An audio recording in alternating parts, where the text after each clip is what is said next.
토요일 새벽, 아직 해가 완전히 뜨지 않은 시간이라 아파트 복도는 조용했고 김윤정은 부엌에서 미역국 냄비를 약불에 올려둔 채 휴대폰을 손에서 놓지 못하고 있었습니다. 전날 밤 늦게 친정 엄마에게서 아버지가 갑자기 숨이 차서 응급실로 갔다는 연락을 받았을 때도 윤정은 마음이 철렁 내려앉았지만 남편 박성호는 소파에 기대 앉아 오늘 아침에 상황 봐서 가면 되지. 너무 호들갑 떨지 말자라고 말하며 리모컨만 만지작거렸어요. 윤정은 결혼 12년 동안 남편이 가족이라는 단어를 입에 올릴 때마다 결국 그 가족이 자기 쪽으로만 기울어져 있다는 걸 수없이 경험해 왔습니다. 시댁 행사에는 시간을 쪼개서라도 빠지지 않던 사람이 친정 쪽 일은 늘 윤정에게 맡기며 당신이 알아서 잘하잖아라고 말하곤 했죠. 그 말이 처음에는 믿음처럼 들렸지만 시간이 지나면서 윤정에게 남은 건 너 혼자 처리해라는 의미뿐이었습니다. 휴대폰 진동이 울린 건 새벽 6시 12분이었고 화면에 엄마라는 글자가 떠오르자 윤정은 손끝이 차가워지는 걸 느꼈습니다. 통화를 받자마자 들려온 엄마의 목소리는 평소와 달랐고 숨이 끊어질 듯 떨리는 소리 사이로 울음이 묻어났어요. 윤정아 아버지가 방금 말이 끝까지 이어지지 못하는 그 몇 초 동안 윤정은 냄비에서 올라오는 김을 멍하게 바라보다가 손에 쥔 숟가락이 뚝 떨어지는 소리에 정신이 들었습니다. 엄마 무슨 말이야? 아빠가 왜 어제까지만 해도 윤정이 말을 잇지 못하자 엄마는 한번 크게 울음을 삼켰고 심장이 갑자기 의사 선생님이 최선을 다했대 윤정아 아빠가 갔어라고 말했습니다. 그 순간 윤정의 머릿속이 새하얘졌고 냄비가 끓어넘치며 가스불 위로 국물이 치익 소리를 내는 것도 제대로 보이지 않았습니다. 윤정은 떨리는 손으로 불을 끄려다가 손가락에 뜨거운 김이 닿자 움찔했지만 아픔조차 멀게 느껴졌어요. 그때 방문이 열리며 성우가 나타났습니다. 성우는 이미 바람막이를 걸치고 있었고 어깨에는 낚시 가방이 메어져 있었어요. 윤정은 그 모습이 이상할 정도로 선명하게 눈에 박혔습니다. 오늘이 토요일이라 새벽 낚시 약속이 있다는 말을 윤정도 알고는 있었지만 지금 이 상황에서 그 가방을 맨 채 서 있는 남편의 모습은 너무 비현실적이었습니다. 윤정은 입술이 덜덜 떨리다가 겨우 목소리를 짜냈습니다. 성호 씨 우리 아빠 돌아가셨어요. 윤정이 그 말을 내뱉는 순간 마치 자신의 삶에서 무언가가 뚝 끊어져 떨어지는 소리가 들리는 것 같았죠. 성호는 잠깐 눈을 크게 떴습니다. 그리고 정말 잠깐 단 1초 정도였어요. 그 뒤로 성호의 얼굴은 곧장 정리되었고 지금 오늘 하고 짧게 되물었습니다. 그 말투는 슬픔을 확인하는 질문이 아니라 일정표를 다시 계산하는 사람의 질문처럼 들렸습니다. 윤정은 눈물이 차오르는데도 억지로 또렷하게 말하려 했습니다. 엄마가 장례식장으로 오라고 지금 바로 가야 해요. 우리도 준비해야 하고 친척들 연락도 해야 하고 윤정은 우리라는 단어를 일부러 간조했어요.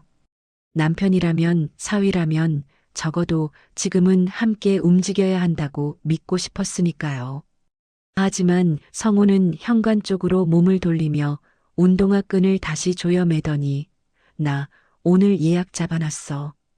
형님이랑 새벽에 출발하기로 했는데 지금 내가 빠지면 민폐야라고 말했습니다.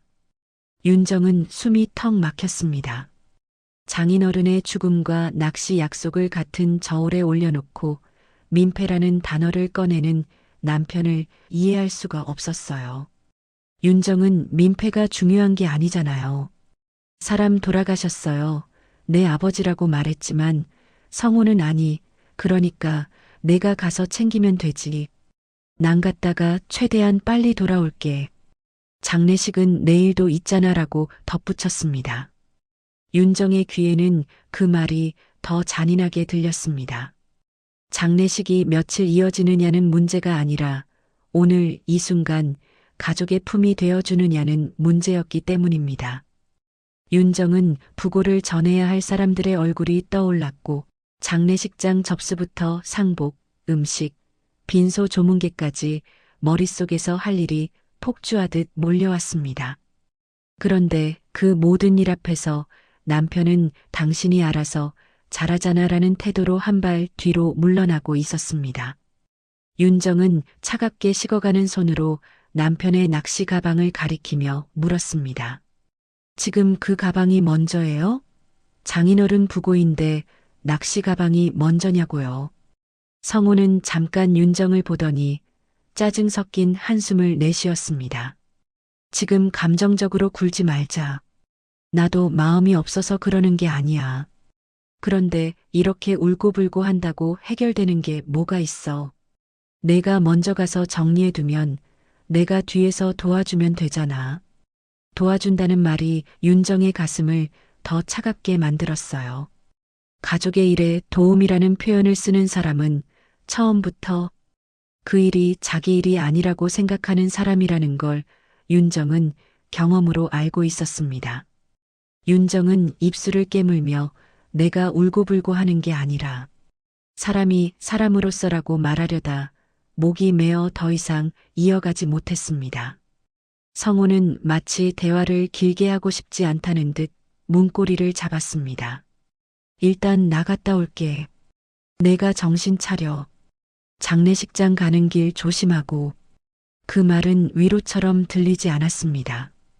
책임을 떠넘긴 사람이 마지막에 남기는 형식적인 말 같았죠.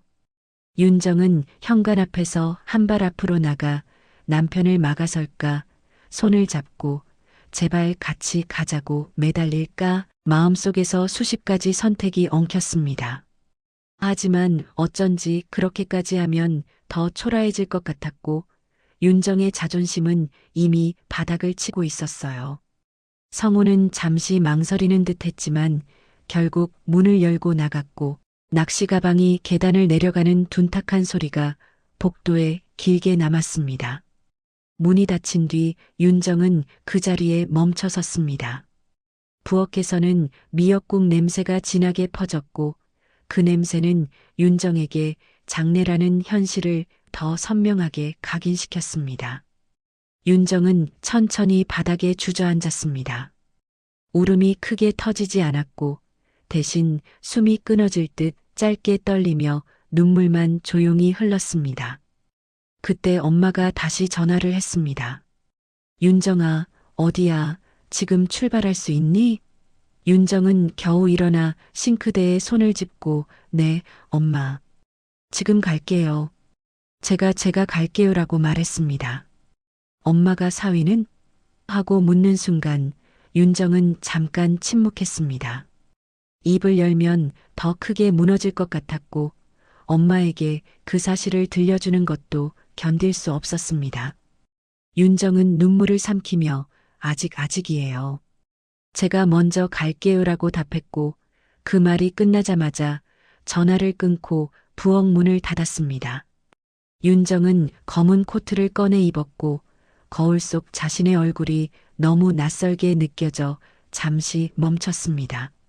내가 지금 슬퍼할 시간도 없구나. 그 생각이 들자 윤정은 마음 한쪽이 더 크게 찢어졌습니다. 그리고 그 찢어진 틈으로 한 가지 예감이 스며들었습니다.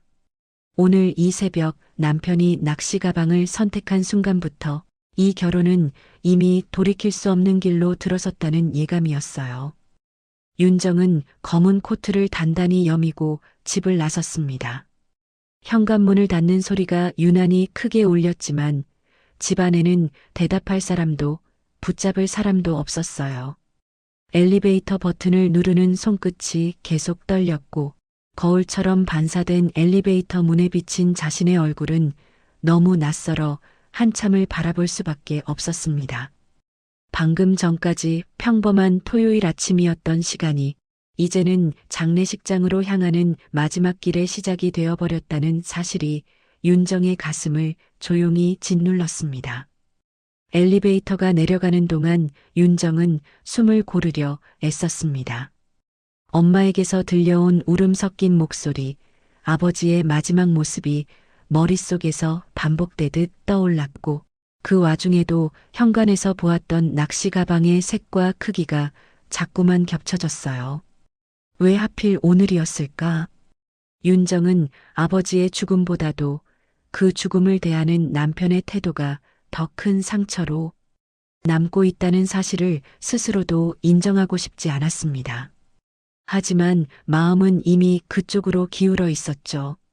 아파트 입구를 나서자 아직 이른 시간이라 거리는 조용했고 새벽 공기가 차갑게 얼굴을 스쳤습니다. 윤정은 택시를 잡기 위해 손을 들었지만 손이 올라간 채로 잠시 멈춰 섰어요. 평소 같았으면 성호 씨가 운전해서 같이 가면 되는데라는 생각이 먼저 들었을 텐데 이제는 그 생각조차 허망하게 느껴졌습니다. 결국 택시에 올라타 목적지를 말하면서도 윤정은 자신이 정말 혼자라는 사실을 실감했습니다. 장인어른의 장례식장으로 가는 길에 남편이 함께하지 않는다는 것, 그 사실이 이렇게 무겁게 다가올 줄은 몰랐어요.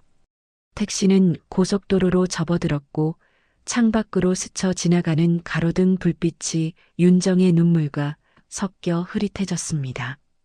기사님은 백미러로 윤정의 표정을 한번 살피더니 아무 말도 하지 않았습니다. 그 침묵이 오히려 윤정을 더 울컥하게 만들었어요. 윤정은 가방 속에서 휴지를 꺼내 눈가를 닦으며 마음속으로 계속 되뇌었습니다. 정신 차리자. 지금은 울 때가 아니야. 엄마가 더 힘들어 하실 거야. 그렇게 스스로를 다잡으려 했지만 마음 한구석에서는 왜 나만 이 길을 가야 하지라는 서운함이 계속 고개를 들었습니다. 장례식장 입구에 도착하자 검은 리본과 근조화환들이 줄지어 서 있었고 그 사이로 친척들의 얼굴이 하나둘 보이기 시작했습니다. 윤정은 택시비를 내리며 깊게 숨을 들이마셨습니다. 문을 열고 나서는 순간 장례식장 특유의 냄새가 코끝을 찔렀고 그 냄새는 윤정에게 아버지의 죽음이 현실임을 다시 한번 각인시켰습니다. 발걸음이 쉽게 떨어지지 않았지만 윤정은 이를 악물고 안으로 들어갔어요. 빈소 앞에는 이미 몇몇 친척들이 모여 있었고 윤정을 보자마자 고개를 끄덕이며 인사를 건넸습니다. 윤정아, 왔구나. 힘들지 그런 말들이 귀에 들어왔지만 윤정은 제대로 대답하지도 못한 채 고개만 숙였습니다. 그리고 자연스럽게 따라오는 질문, 사위는? 그 한마디에 윤정의 심장이 철렁 내려앉았습니다. 윤정은 잠시 말을 고르다 조금 있다가 올 거예요라고 답했지만 그 말이 얼마나 허약한 거짓말인지 스스로도 알고 있었습니다. 그 거짓말을 하는 순간 윤정은 남편의 빈자리를 대신해 혼자 서 있어야 하는 자신의 처지가 더욱 선명해졌어요. 엄마는 빈소 한쪽에 앉아 있었고 윤정을 보자마자 자리에서 일어나 윤정을 꼭 끌어안았습니다. 엄마의 어깨는 생각보다 훨씬 작고 약해 보였고 그 품에 안기는 순간 윤정은 다시 눈물이 쏟아질 뻔했지만 간신히 참았습니다. 엄마 내가 왔어. 윤정은 그렇게 말하며 엄마의 등을 조심스럽게 두드렸습니다. 엄마는 아무 말 없이 고개만 끄덕였고 그 침묵 속에는 말로 다하지 못할 슬픔과 체념이 섞여 있었습니다. 윤정은 그 순간 자신이 울고 무너질 수 없다는 걸 다시 한번 깨달았습니다. 이제부터는 딸이 아니라 상주를 돕는 사람이 되어야 했으니까요. 윤정은 상복을 입고 빈소를 정리하며 정신없이 시간을 보냈습니다. 조문객이 오면 인사를 하고 접수 상황을 확인하고 식사 준비를 챙기느라 한시도 쉴 틈이 없었어요. 그 와중에도 휴대폰을 확인할 때마다 마음이 덜컥 내려앉았습니다. 혹시 성호에게서 연락이 오지 않았을까 하는 기대 때문이었죠.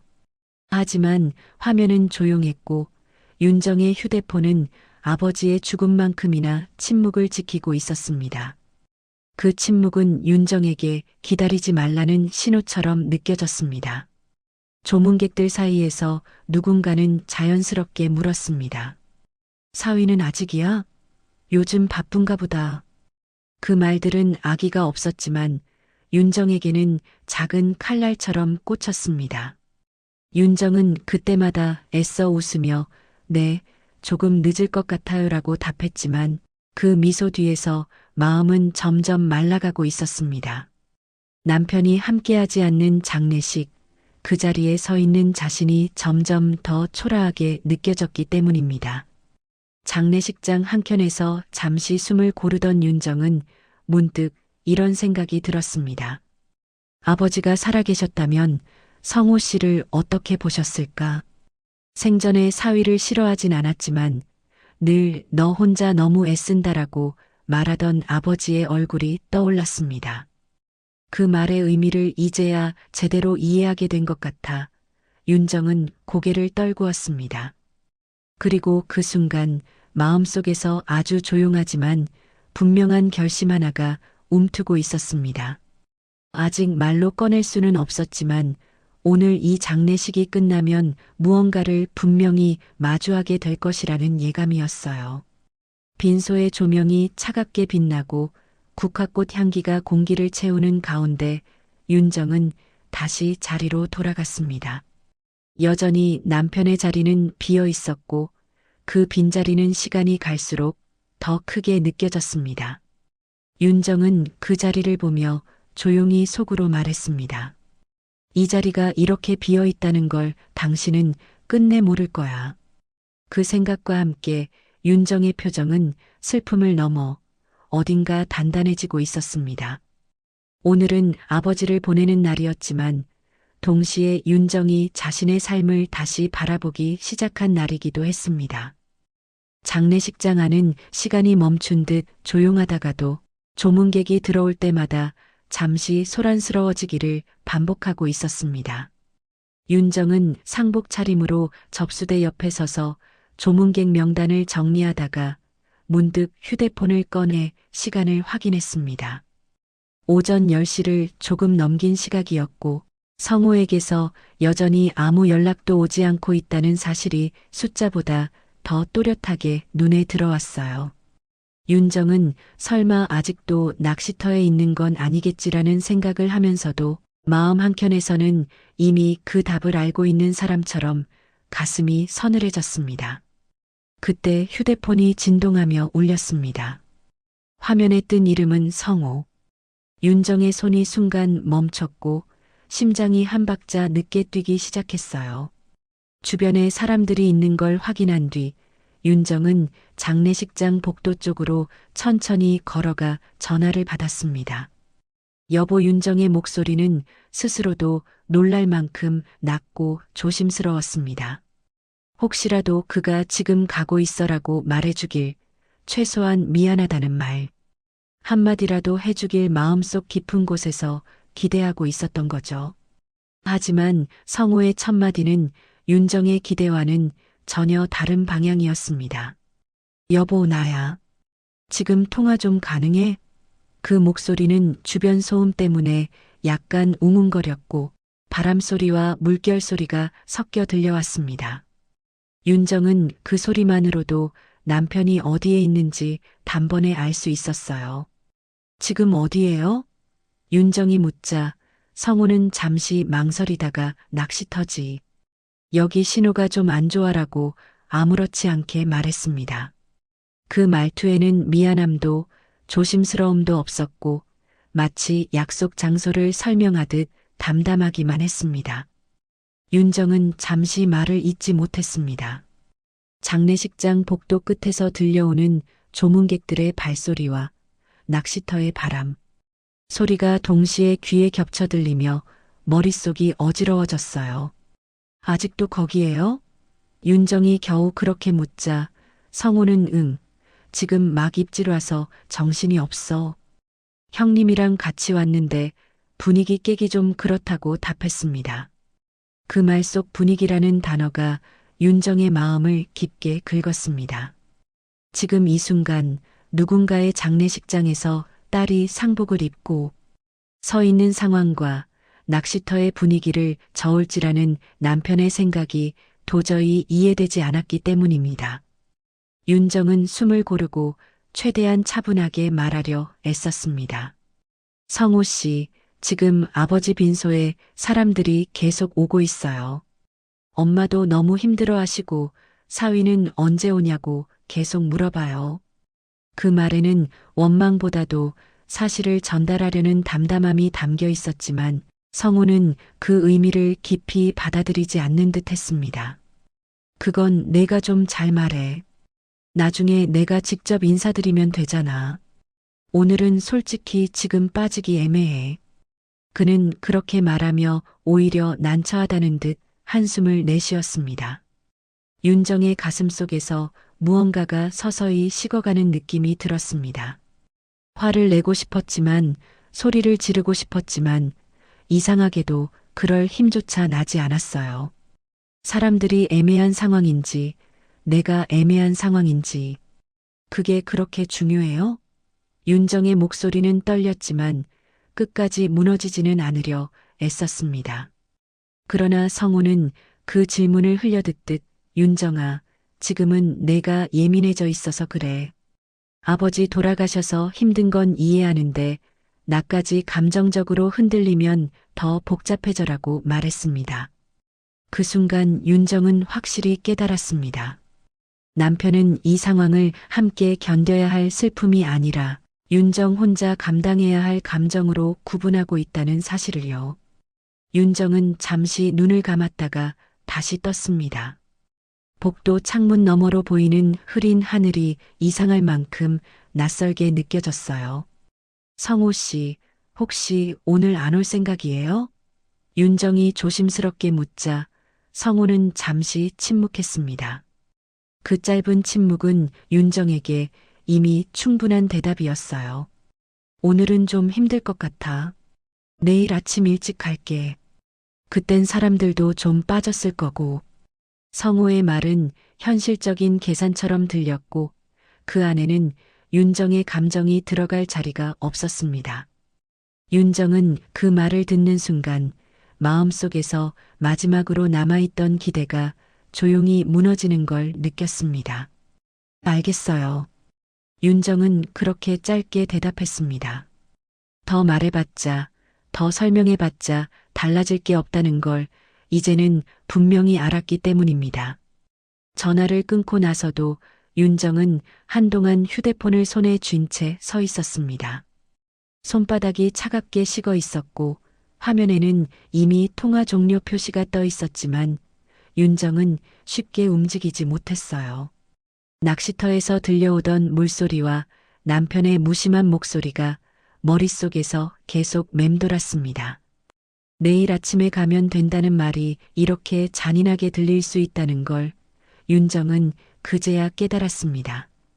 윤정은 깊게 숨을 들이마시고 다시 빈소 쪽으로 걸어갔습니다. 여전히 사람들은 오고 있었고 엄마는 멍한 얼굴로 자리에 앉아 있었습니다. 윤정은 엄마의 옆에 조용히 앉으며 손을 꼭 잡았습니다. 엄마, 내가 옆에 있을게.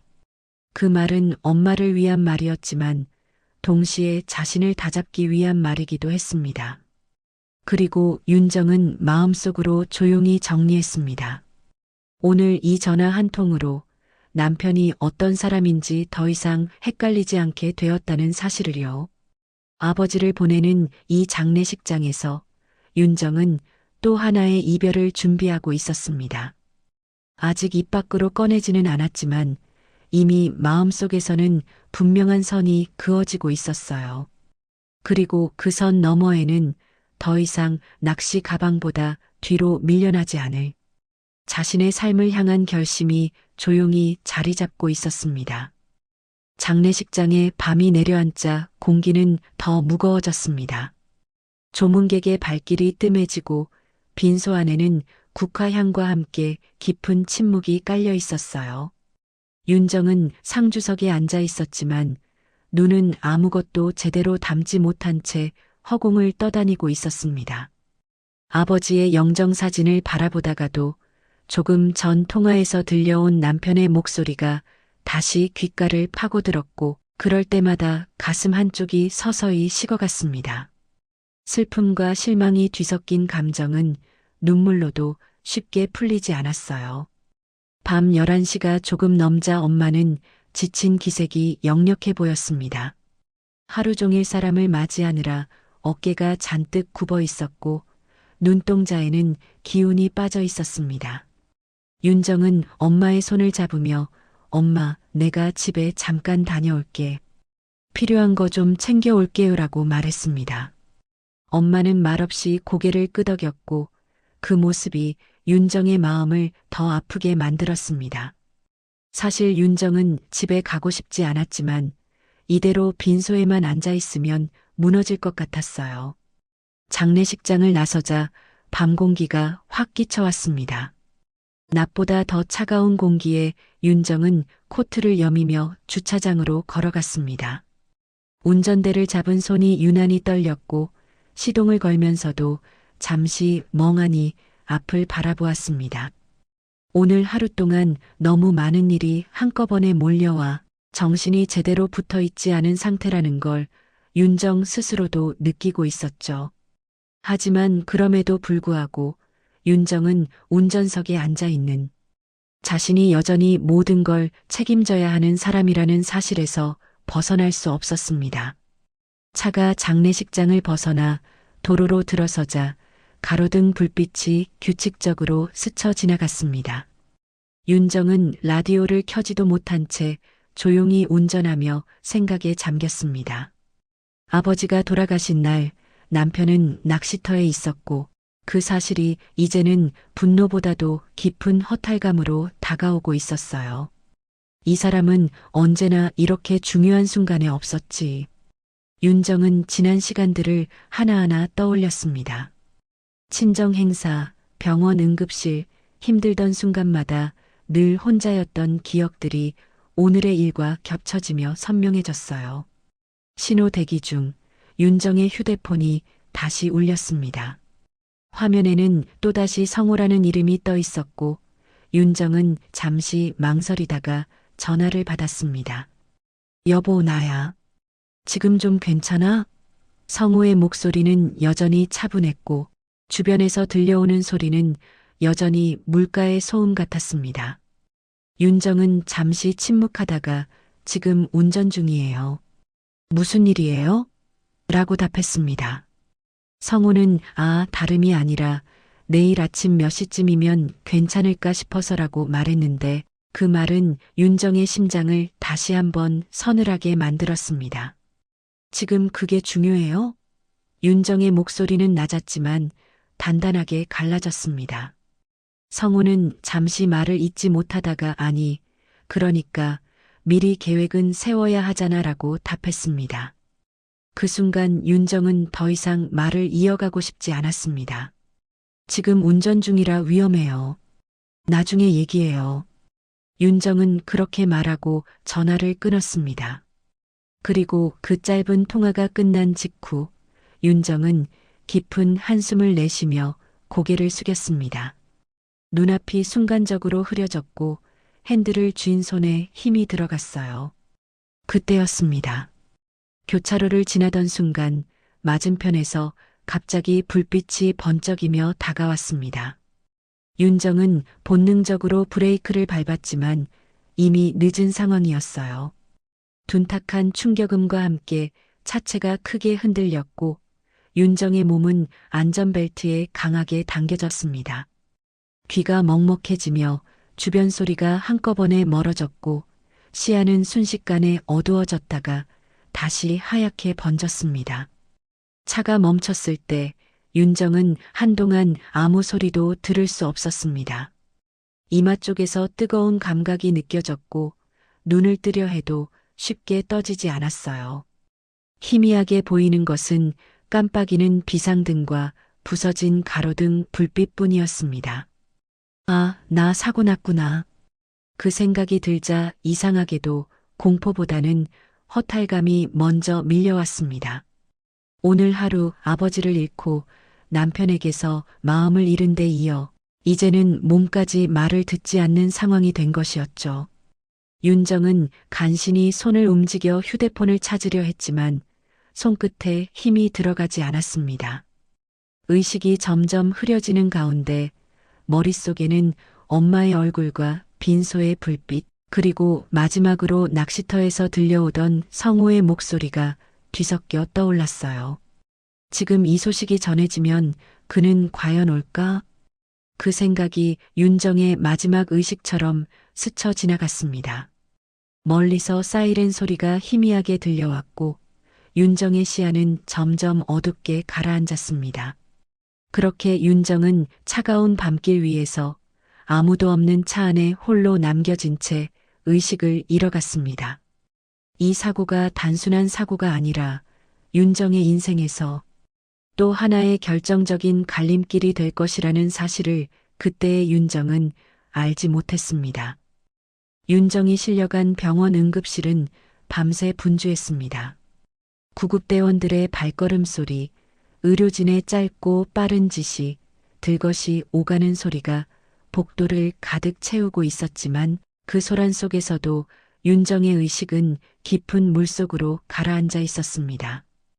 응급실 침대 위에 누운 윤정의 얼굴은 창백했고 이마에는 응급 처치를 위한 거즈가 붙어 있었으며 산소 마스크를 통해 희미한 숨소리만이 규칙적으로 들려오고 있었습니다. 그녀는 아직 아버지의 장례식장에 다시 돌아가야 한다는 사실도 자신의 몸이 어디에 놓여 있는지도 알지 못한 채 그렇게 누워 있었어요.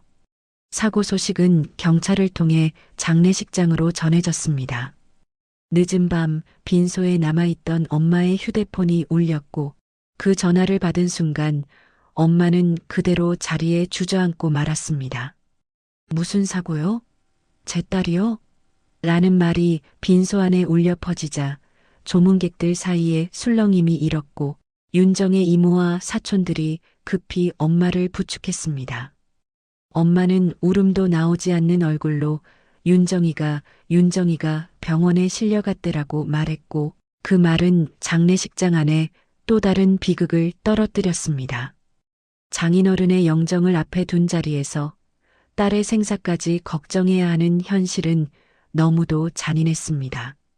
누군가는 가장 먼저 사위에게 연락해야 한다고 말했고 엄마의 손은 떨리는 상태로 성우의 번호를 눌렀습니다.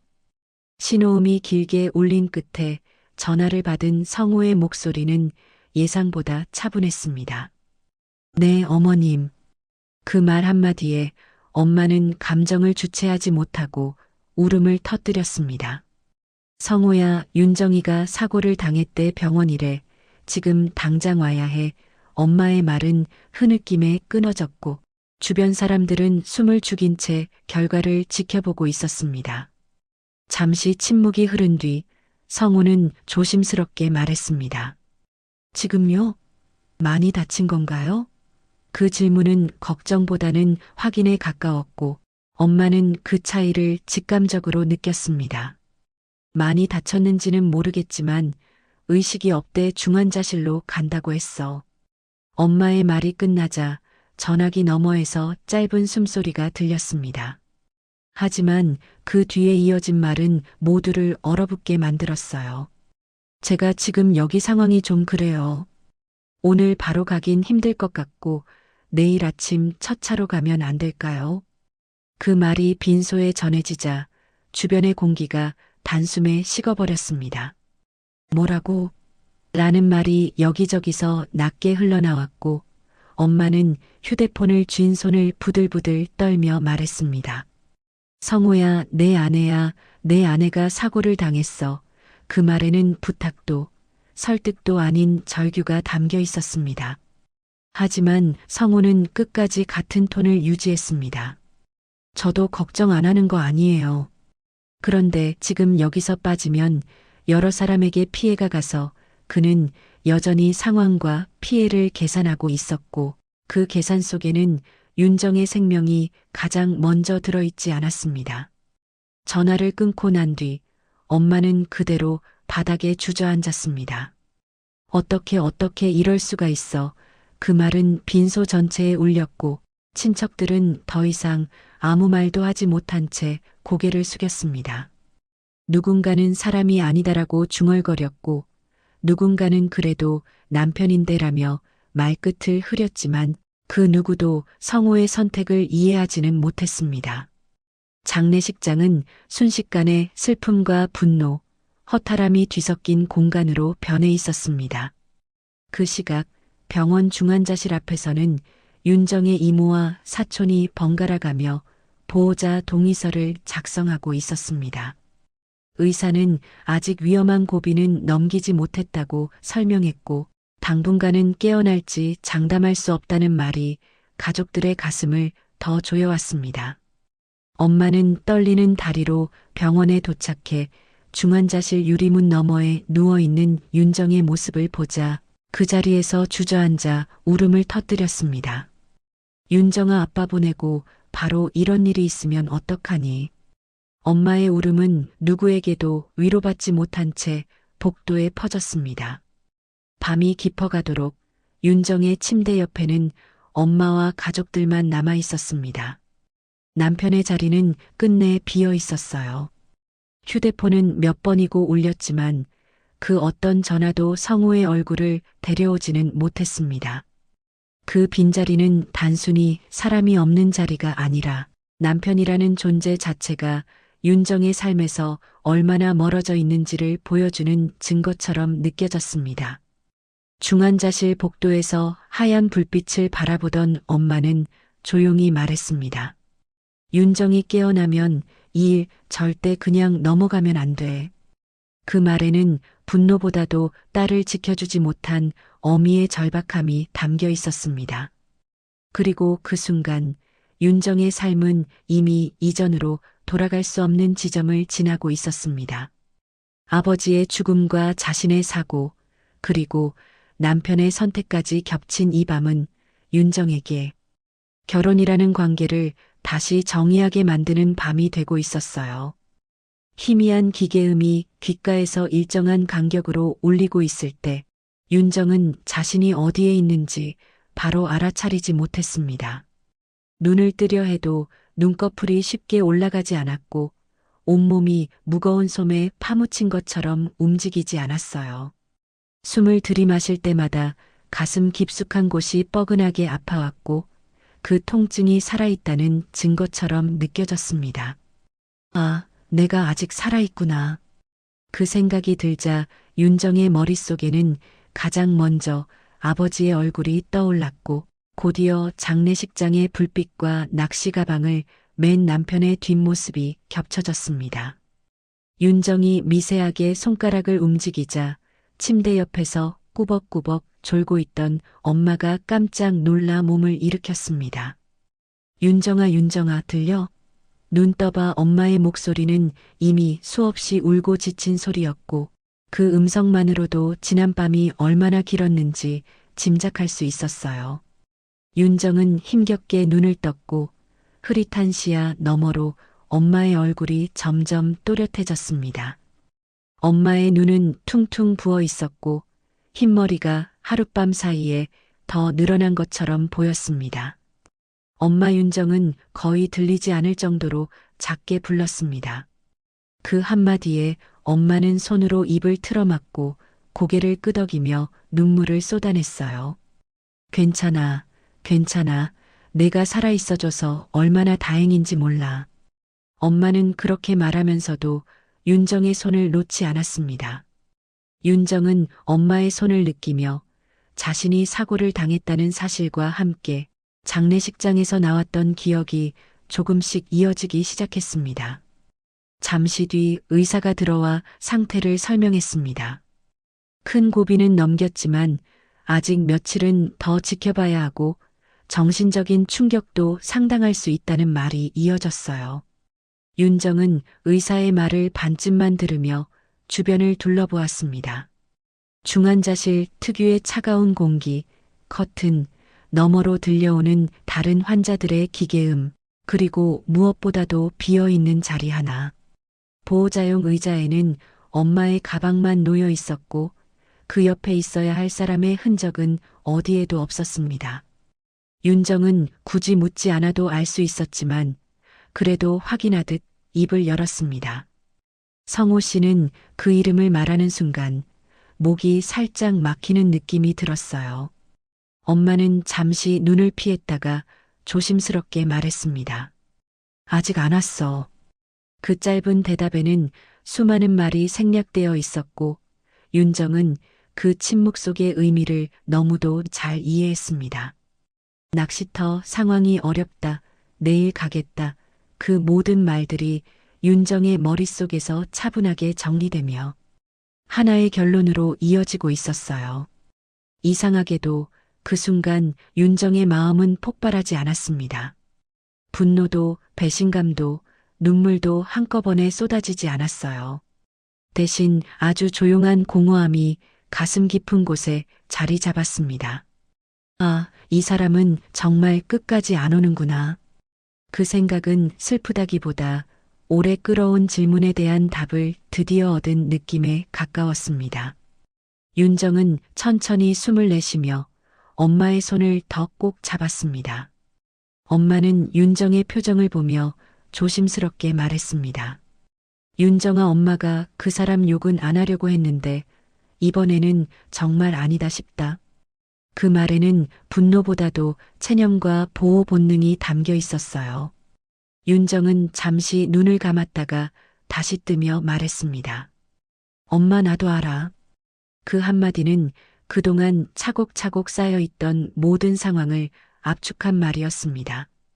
윤정은 이제 더 이상 남편을 이해하려 애쓰지 않았고 대신 자신을 돌아보기 시작했습니다. 침대에 누운 채로 윤정은 지난 결혼 생활을 하나씩 떠올렸습니다. 중요한 날마다 비어있던 자리, 늘 나중으로 미뤄졌던 친정의 일 감정을 이야기하면 예민하다는 말로 정리되던 순간들.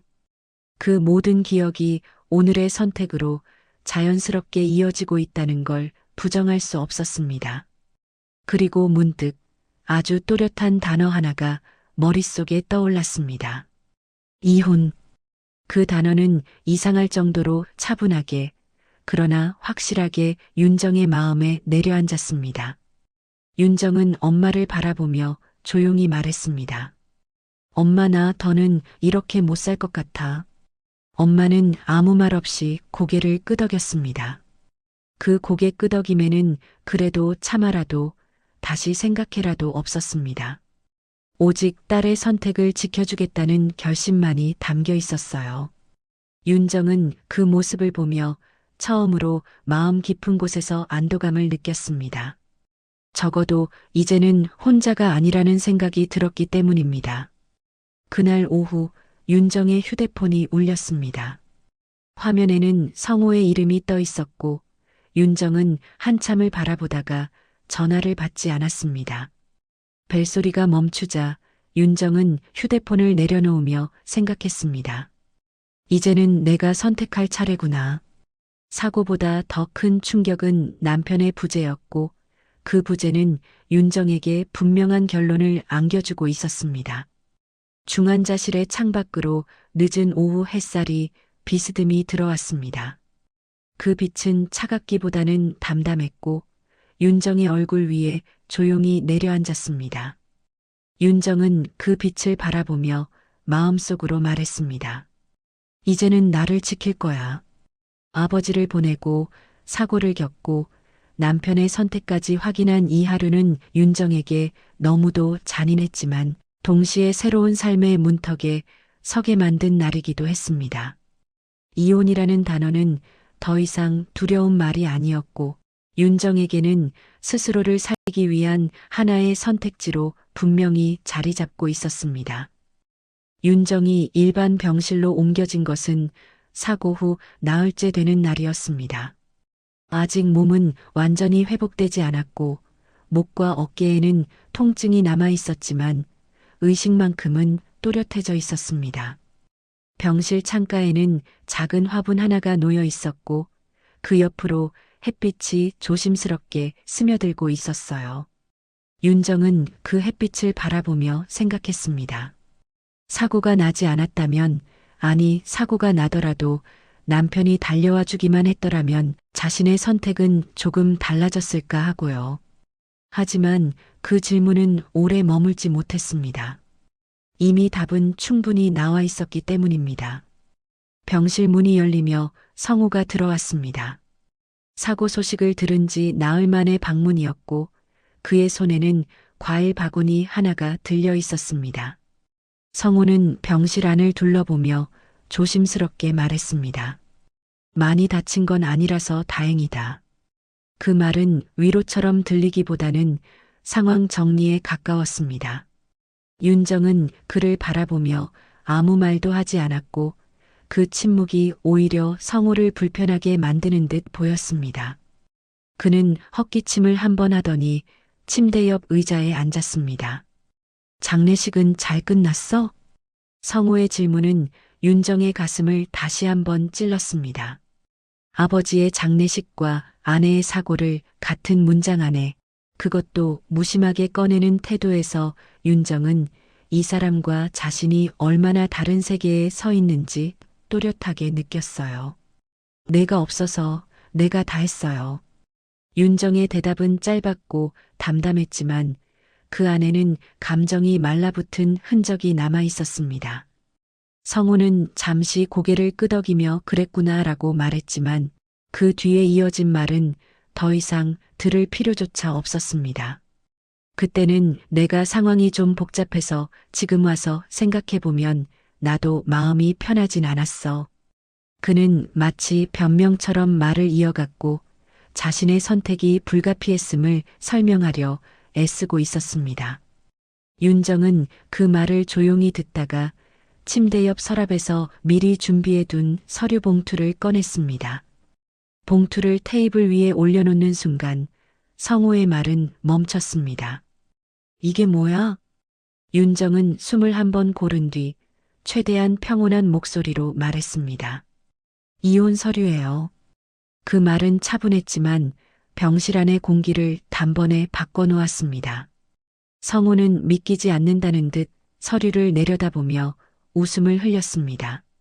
지금 이 상황에서 그 얘기를 하자고? 그 웃음에는 당황과 무시가 섞여 있었어요. 윤정은 그의 반응을 예상하고 있었다는 듯 고개를 끄덕였습니다. 지금이어서요. 성우는 얼굴을 굳히며 말했습니다. 너 지금 감정적으로 그러는 거야. 아버지 돌아가시고 사고 나고 누구라도 그럴 수 있어. 그는 여전히 윤정의 결정을 감정의 문제로 축소시키고 있었습니다. 윤정은 그 말을 듣고도 화를 내지 않았습니다. 오히려 조용히 그를 바라보며 말했습니다. 그렇게 생각하셔도 괜찮아요. 그런데 저는 이 감정으로 12년을 살았어요. 그 말에 성우의 눈이 잠시 흔들렸습니다. 하지만 그는 곧 다시 자신을 방어하는 표정으로 돌아왔습니다. 그래도 이혼까지 갈 일은 아니잖아. 우리가 무슨 큰 잘못을 한 것도 아니고. 윤정은 그 말을 끊지 않았고 끝까지 듣고 나서야 입을 열었습니다. 큰 잘못이 아니라서 더 무서웠어요. 매번 이렇게 지나갔으니까. 윤정의 말은 차분했지만 그 안에는 오랜 시간 쌓여온 체념과 결단이 함께 담겨 있었습니다. 윤정은 서류를 성우 쪽으로 밀며 말했습니다. 도장 찍어주세요. 성우는 그 순간 얼굴이 붉어지며 자리에서 일어났습니다. 너 진짜 이럴 거야? 그의 목소리에는 분노와 당혹이 뒤섞여 있었지만 윤정은 그 반응조차 낯설지 않았습니다. 네. 이제는 누군가의 낚시 약속보다 뒤로 밀려나는 삶을 살고 싶지 않아요. 그 말은 윤정 스스로에게 하는 선언이기도 했습니다. 병실 안에 긴 침묵이 흘렀습니다. 성우는 서류를 내려다보다가 한참 만에 펜을 집어들었습니다. 손이 약간 떨렸지만 그는 아무 말 없이 도장을 찍었습니다. 그 순간 윤정의 가슴에서는 묘한 안도감이 퍼졌습니다. 슬픔도 후회도 아닌 오래된 짐을 내려놓은 사람만이 느낄 수 있는 감정이었어요. 성우는 도장을 찍고 나서도 잠시 서 있다가 아무 말 없이 병실을 나섰습니다. 문이 닫히는 소리가 조용히 울렸고 윤정은 그 소리를 들으며 눈을 감았습니다. 이제 정말 끝이라는 사실이 또렷하게 느껴졌지만 이상하게도 눈물은 나오지 않았습니다. 대신 마음 한가운데에 작은 여백이 생긴 것처럼 느껴졌어요. 그 여백은 두려움이 아니라 앞으로 채워갈 수 있는 공간이었습니다. 윤정은 창밖을 바라보았습니다. 병원 마당을 걷는 사람들, 평범한 일상들이 다시 눈에 들어오기 시작했고 그 모습은 더 이상 멀게 느껴지지 않았습니다. 장인어른의 부고에도 낚시를 택했던 남편, 아내의 교통사고 소식 앞에서도 계산부터 했던 그 사람과의 결혼은 이렇게 끝났지만 윤정의 삶은 이제부터 다시 시작되고 있었습니다. 그리고 그 시작은 누구보다도 자신을 존중하는 선택에서 비롯되고 있었어요. 병원을 나서는 날 윤정은 휠체어 대신 천천히 자신의 두 발로 걸었습니다. 아직 완전히 회복된 몸은 아니었지만 한 발 한 발 디딜 때마다 이상하게도 마음은 이전보다 훨씬 가벼워진 느낌이 들었어요. 병원 현관의 자동문이 열리며 바깥 공기가 들어왔고 그 공기는 차갑지 않았습니다. 겨울의 끝자락이었지만 햇빛은 부드럽게 윤정의 얼굴을 감싸고 있었습니다. 그 빛을 마주하는 순간 윤정은 자신도 모르게 깊은 숨을 내쉬었습니다. 이제야 숨을 쉬는 것 같다는 생각이 들었기 때문입니다. 엄마는 윤정의 옆에서 작은 가방을 들고 있었고 말없이 윤정의 걸음을 살폈습니다. 두 사람 사이에는 많은 말이 오가지 않았지만 굳이 말로 하지 않아도 서로의 마음을 알 수 있는 침묵이 흐르고 있었어요. 윤정은 병원 주차장에 세워둔 차를 바라보다가 잠시 멈췄습니다. 사고로 찌그러진 차는 이미 정리되어 있었고 그 자리에 서 있는 텅 빈 공간이 눈에 들어왔습니다. 윤정은 그 자리를 바라보며 생각했습니다. 부서진 건 차만이 아니었지. 하지만 그 생각은 더 이상 자신을 아프게 하지 않았습니다. 이미 지나온 일로 정리되어 있었기 때문입니다. 집으로 돌아온 날 윤정은 집안을 천천히 둘러보았습니다. 12년 동안 살았던 공간은 그대로였지만 그 안의 공기는 전혀 달랐어요.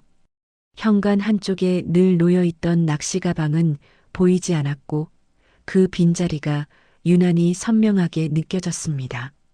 윤정은 그 자리를 한참 바라보다가 조용히 고개를 끄덕였습니다. 그 가방은 물건이 아니라 자신을 늘 뒤로 미루던 선택의 상징이었음을 이제야 또렷이 알게 되었기 때문입니다. 윤정은 천천히 거실 창문을 열었습니다. 바람이 들어오며 커튼이 살짝 흔들렸고 그 움직임이 마치 집안의 묵은 공기를 밀어내는 것처럼 느껴졌어요. 윤정은 소파에 앉아 잠시 눈을 감았습니다.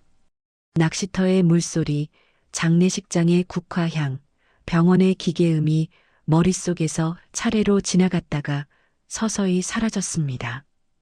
그리고 그 자리에 남은 것은 아주 단순한 감정이었습니다. 이제는 나를 우선해도 된다는 확신이었어요.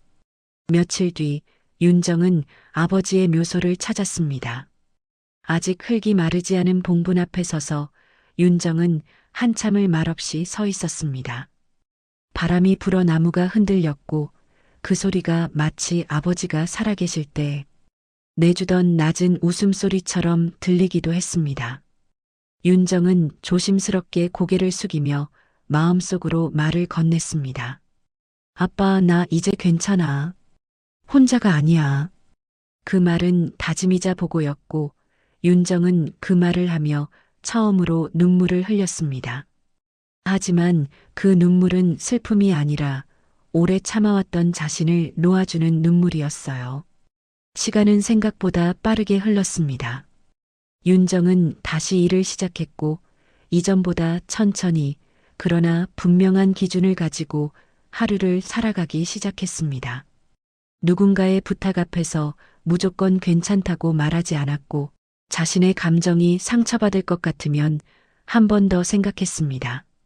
그 변화는 겉으로 보기에는 사소해 보였지만 윤정에게는 삶의 방향이 완전히 달라졌음을 의미하는 것이었습니다. 어느 날 저녁 윤정은 혼자 식탁에 앉아 밥을 먹다가 문득 웃음이 나왔습니다. 예전 같았으면 혼자 밥 먹는 게 무슨 의미가 있나라는 생각이 먼저 들었을 텐데 이제는 조용히 먹는 한 끼가 오히려 편안하게 느껴졌어요. 그 순간 윤정은 깨달았습니다. 결혼이 끝난 것이 인생의 실패가 아니라 자신을 잃지 않기 위한 선택이었다는 사실을요.